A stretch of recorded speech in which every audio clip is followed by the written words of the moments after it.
Okay, so my name is Hussam HALLACK. I am with Old Dominion University.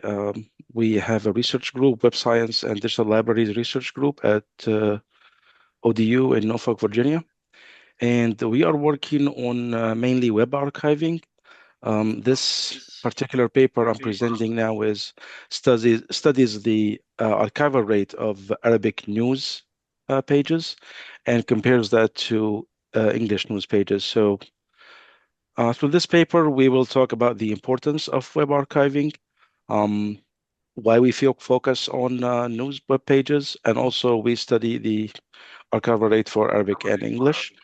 The other thing is that, contrary to expectation, that Arabic news web archiving is actually growing much faster than the English. Most people would not think that. And the gap between, so English is more archived, English news is more archived than Arabic, but the gap is shrinking. The other thing is, just trying to close this. Okay. Um, so archiving is basically centralized at the Internet Archive. We are trying to see what could be done for other web archives for them to expand their holdings, and that way um, we decentralize the web archiving, especially news web archiving. So this is an example.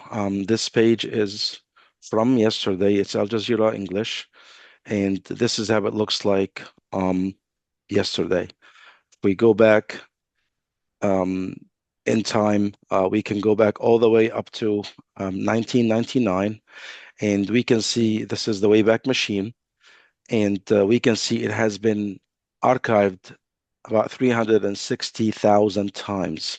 The circles here, the blue circles, the bigger the circle, the more copies it has for that particular day. If the circle is green, that means it's got redirect. So we see that the homepage is archived so many times. Um, if we look at a copy from 2002, we see that the domain has still been, it's registered, but it's been parked. So it wasn't even a news website back in 2002, but the archive still archived it. If we go back to 2003, we see that the website was in Arabic, wasn't even in English. It was a news website, but it was in Arabic. Um, and much of this page is archived, so nothing is missing. We can see all the pictures, we can see all the news stories and all the articles that are on the page. If we go to 2004, about a year later, we see that now AlJazeera.com is Al Jazeera English, and they started publishing news in English. We are missing some images. This is one of the images, another one, another icon. Basically, you can still read the news in 2004. Missing few resources, but that's still good. Basically documenting the events that happened in the past. The problem is, why do we care about this? Let's say, for example, in 2025, you go to Google search and you Google Russian war on Ukraine. Most likely, you're not going to get any pages that talk about the war on Ukraine in 2014. You will get pages that talk about the Russian-Ukraine war that started in 2022. So this content is very hard to rediscover as time goes by. So something happens in 2005, you want to look for it in 2025, you have to search very hard to be able to rediscover um, this particular event. Um, so specifically news, we want to be able to archive events. In this case, this is from 2004. I know that from the URL here, archive.org/web/ and then the year, the month, the day, and the time. This is 2004. We have multiple news stories here. So the first one is not archived. The second one, oil prices drop. This is archived, and the rest of them are not archived. So this is a problem. We can only see the title of the event or the news, we cannot see what exactly happened. Yeah, the title tells you a lot, but doesn't tell you specific information. We are interested in archiving not just the homepage. We want to archive the actual story, the actual news story. So this is an example of an archived page. It tells you how many it was archived here. Put this down. Um, so it's been archived 2 times at different dates. Um, one in September, the other one in November. Sometimes because content on web pages normally news doesn't change much unless the story is being updated.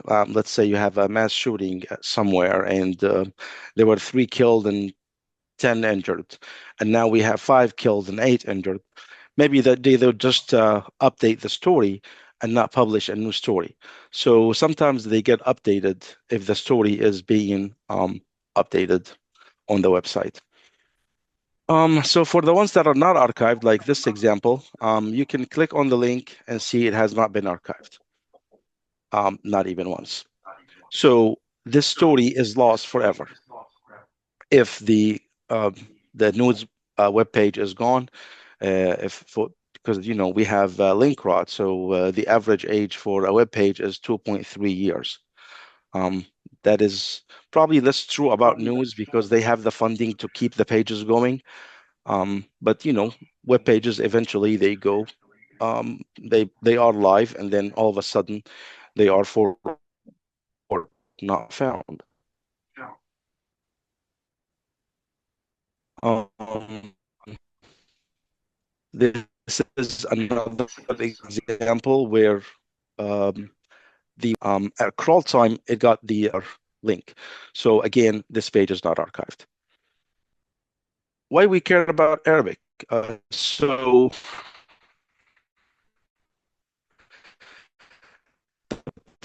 problem is a lot of people speak Arabic, so it's the um, so this is so a lot of people speak Arabic. However, the digital footprint of Arabic is very small.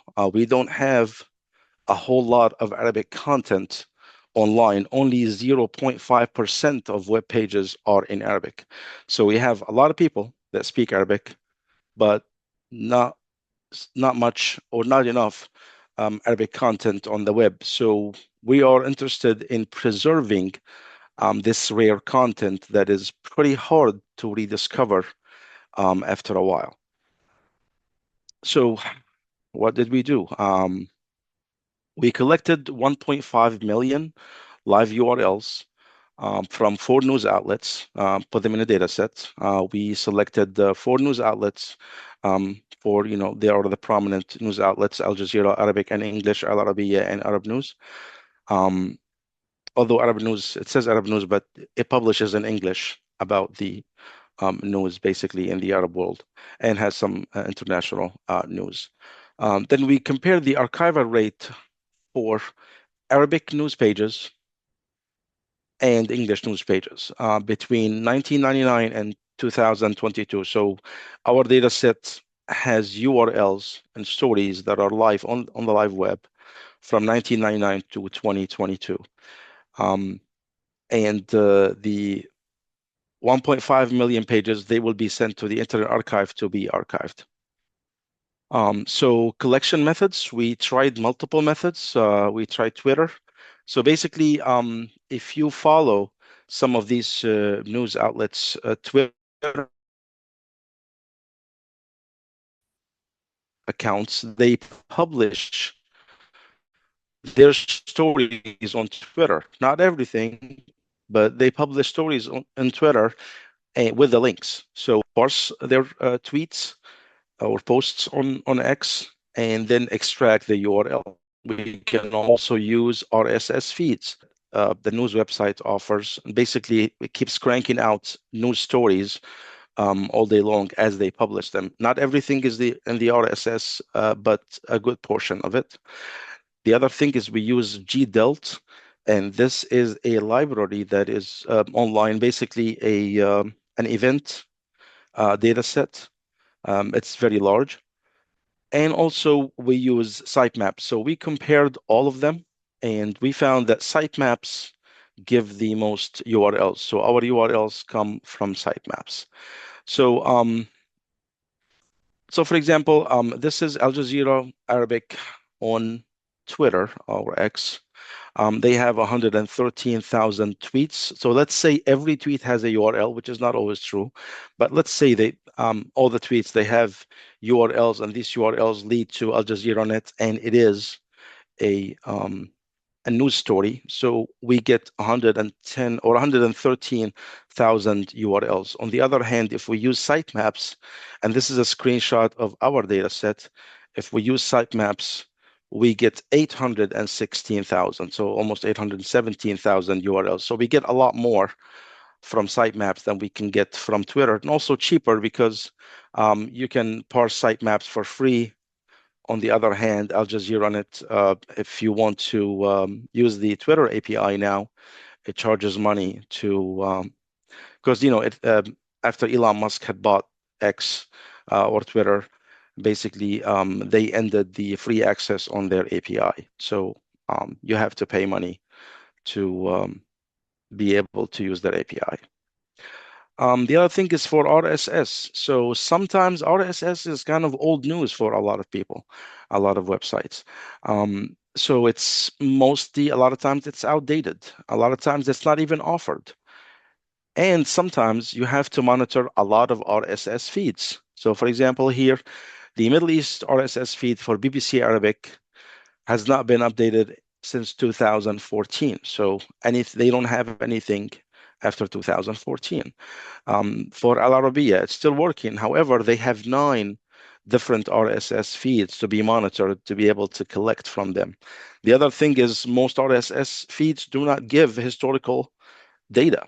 So basically, you can start collecting today and you will collect URLs from today and moving forward. You won't be able to collect URLs from last year or last 2 years, so on and so forth. So RSS was not practical.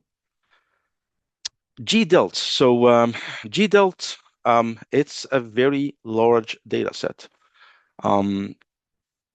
Some problems with this data set is that it does not offer URLs for news stories before 2013. That's April 1st, 2013, because it was mainly an event database, not a URL database. So it lists the events that happened, maybe I don't know, the Iraq War or the Afghanistan War or the assassination of the Egyptian president in 1979.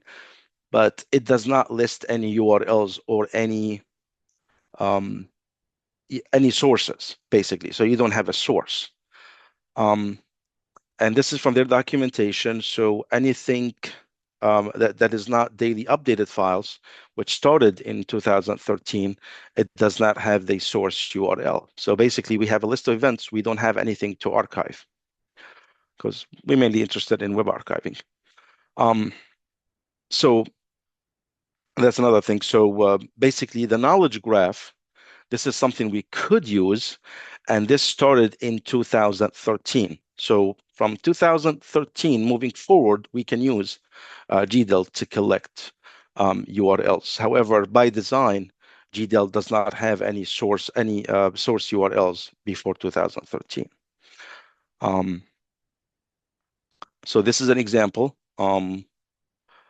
where GDELT has Arabic. So GDELT has only English, but in 2015, they started to collect from non-English news websites. So for our English, we can start collecting from 2013. For Arabic, we have to start from 2015. So we have 16 more years that by design, GDELT does not offer. The other thing is GDELT is too large to be able to manage it easily with limited resources. So the knowledge graph for 2015 is 2.5 terabytes. That's for 15. So if you get to a more recent year, like 2002, that's even much larger. 2025, it's even larger. So I tested the year 2000. I wasn't able to open it because it exceeded the maximum number of rows. Um, that's how large it is. So you need to be prepared to spend a lot of money on resources to be able to deal with this data set. And also we found that GDALT is pretty far from complete. Even though it's very big, it's really far from complete. So we selected for our purpose, we compared our data set for these two, for Al Jazeera English and Arab News, for the year 2013, that's April 1st, and see how many was collected by GDELT and how many was collected by our data set. We found that we collected more URLs for these two. So 44 for Al Jazeera English and 84 for Arab News. GDELT collected 19 for Al Jazeera English and 2 for Arab News. So the exclusive ones that are only specific to GDELT were only 3. So we only missed 3 links. The ones that are exclusive to our data set is 107. So we collected 107 more links for that particular day, for that just one day. So this is the distribution for our data set. It has symmetrical distribution. So 1.5 million, it's still a large data set. So to be able to effectively measure and query web archives, even Library of Congress reached out to us and told us, okay, you need to stop making a lot of requests. So we had to throttle down on our requests for different web archives. So we selected 4,116 URLs, 2,600 and some change for Arabic and 1,432 for English. And these are selected. So we take the median day of each year, and that will be our data set. So from the year 1999, we take the median day for the number of published stories, and that we select that in our sample. For the year 2000, the same thing. We take the median day for the number of published stories, and that is included in the sample. So our 4,000 URL sample, this is minimum and the maximum, and we see that the mean is in red and the median is in green. We see that the median and the mean are very close. So what did we do? So we used Memgator. This is a small script that basically queries all web archives. You can add web archives, you can delete web archives if you don't want to include them. Mostly it has all the web archives that are available. And then we find the archival status of each URL in our data set. And then we find out if this archived copy is exclusive to a particular archive. Maybe just the Internet Archive only archived this particular URL, or maybe Library of Congress archived this particular URL. No one else archived it. So this is more critical because if the Internet Archive goes away, we can't retrieve the information that is on that page. We compared the archival rate for Arabic and English, and the periods we studied is from 1999 to 2022, and then we split it. We studied the first 14 years, and then the second 11 or, actually 9 years. And the reason we did that separation is because there are a lot of studies that actually were in 2013 that were related to web archiving, and we wanted to compare to them and see what is the improvement within the last decade. So this is what we got. The Internet Archive is obviously the largest web archive on the internet. Then we got Archive.it, which is Wayback Machine. And then we got Stanford Archivo, Archive Today, and PermaCC. These are the only archives that actually contributed to archiving URLs in our data set. Every other archive is either defunct, like the Library of Alexandria. This is defunct. Past Pages is defunct. It no longer works. And every other archive did not return any archived copies for any URL in our data set.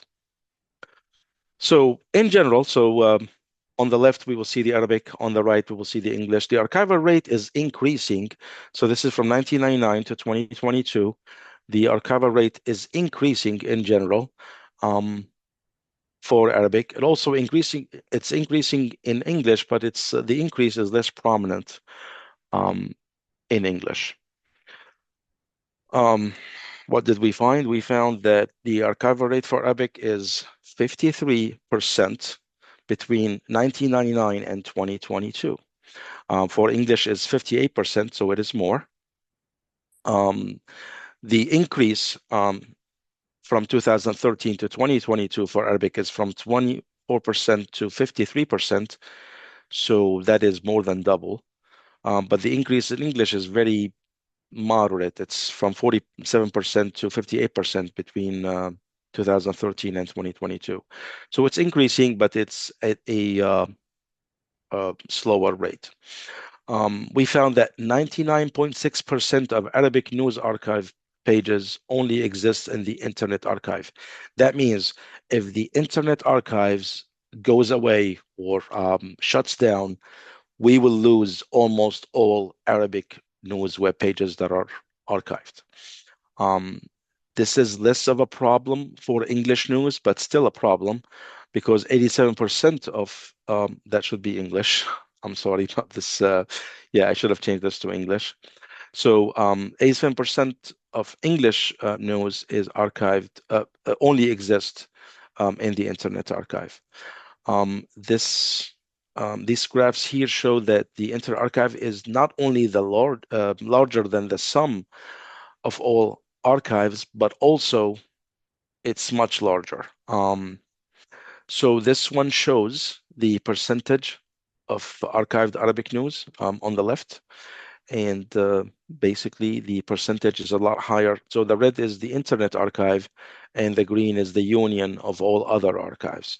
So we see that the union of all web archives is not contributing nowhere near as much as the Internet Archive.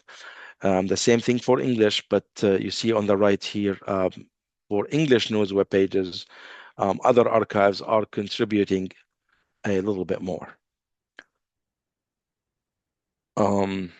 This graph here shows that the Internet Archive holds more exclusive URIs. So what that means is that, so the red here again is the Internet Archive, the green is the union of other archives. We see that the Internet Archive holds a lot more unique URLs, or exclusively holds copies of these URLs, where all other archives, they hold very little. So basically, if other archives go away, we can still retrieve these URLs from the Internet Archive. But if the Internet Archive goes away and all other archives don't, we kind of lose a lot of data. This is also true for English here on the right, but it's less prominent and less dangerous. We still see some unique URLs in other web archives, but still the Internet Archive holds a lot more. So this is a Venn diagram. This is for Arabic web pages. For our data set, we found that the Internet Archive has 1,429 URLs that do not exist anywhere else. It has copies of all these URLs. ARCHIVAL, this is the Portuguese. National Archive has three, but it shares one with Archive Today. Archive Today has four and shares one with ARCHIVAL. All other archives don't have any copies. So basically, if you lose the Internet Archive, you will lose about 1,400 archived copies. If you lose Archive Today and ARCHIVAL together, you will only lose four. Or not four, I'm sorry, six. And this is for English. So we found almost no redundancy in the Arabic. We have more redundancy in English, but still the Internet Archive holds a lot more. So we have 732 copies of news web pages that only exist in the Internet Archive. Other archives like Stanford Web Archive has 5. Archive Today doesn't have anything that is unique. Perma CC doesn't have anything unique, and Archivo doesn't have anything unique. So we found that only the Internet Archive increased its holding, and the growth and the increase in the archival rate is mainly due to the Internet Archive improving, not other web archives. So we have extreme centralization. At the Internet Archive, it becomes the single point of failure for web archiving. So the conclusion is that, contrary to expectation, we found that Arabic news archival rate is growing much faster than English, I guess because there is more room for improvement. The gap between Arabic and English archival rates is shrinking. Still, English is more, but it's not growing as fast. So eventually, Arabic will be able to catch up. And we found that the Internet Archive is the single point of failure for web archiving in general, but it's more critical for Arabic web archiving. And what we need is we need to decentralize web archiving and make it focus, make it um, basically help other archives go through and be able to archive more web pages. Okay, so this is for the first